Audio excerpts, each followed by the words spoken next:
What's the strangest clause you've ever seen someone to try to put in a prenup that you tried to craft?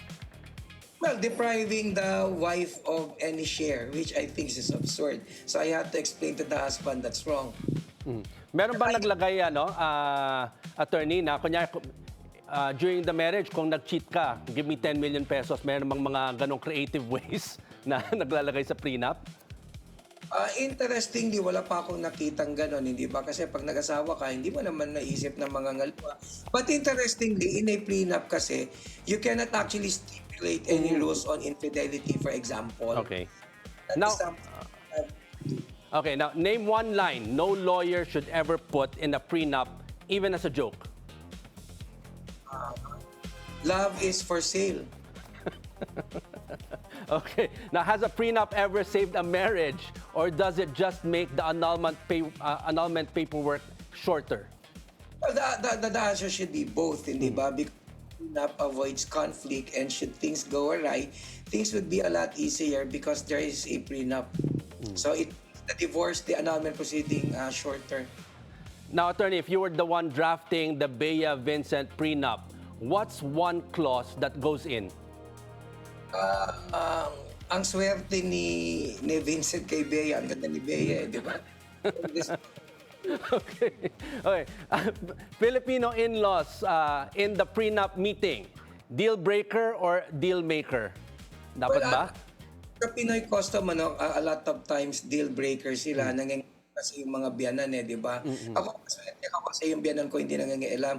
Gino ko na nga sa bilyonaryo, sa sobrang pagmamahal ko sa biyanan ko, nila talaga sasalian ko sa liabilities.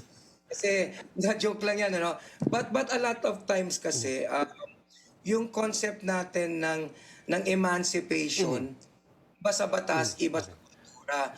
In the US kasi, when you become of legal age, you are independent, hindi ba? You do things the way you want to do them and you decide for yourself. In the Philippines, there is really no such thing as emancipation. Tingin ng magulang sa anak nila, baby pa rin nila. So kahit 40 years old na yan, they still meddle, they still try to intervene, which of course is wrong. Hopefully that particular mindset should change. Pero pag ganyan, attorney, di ba, pag prenup, lalo na if you're talking about generational wealth, yung wealth ng parents, kaya nila nilalagay sa prenup, hindi ba dapat talaga kasama yung mga magulang sa usapan o hindi na dapat? Hindi din makasama dapat yung mga usapan. Kasi ganito yan I'd like to explain, when you talk about absolute community of property, it presupposes that everything that is brought into the marriage is actually part of that absolute community. Everything that is Okay. acquired after.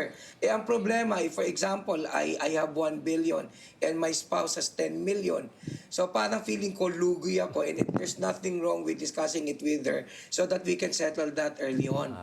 So, anyway, hindi na uso yung love will conquer all ba, attorney?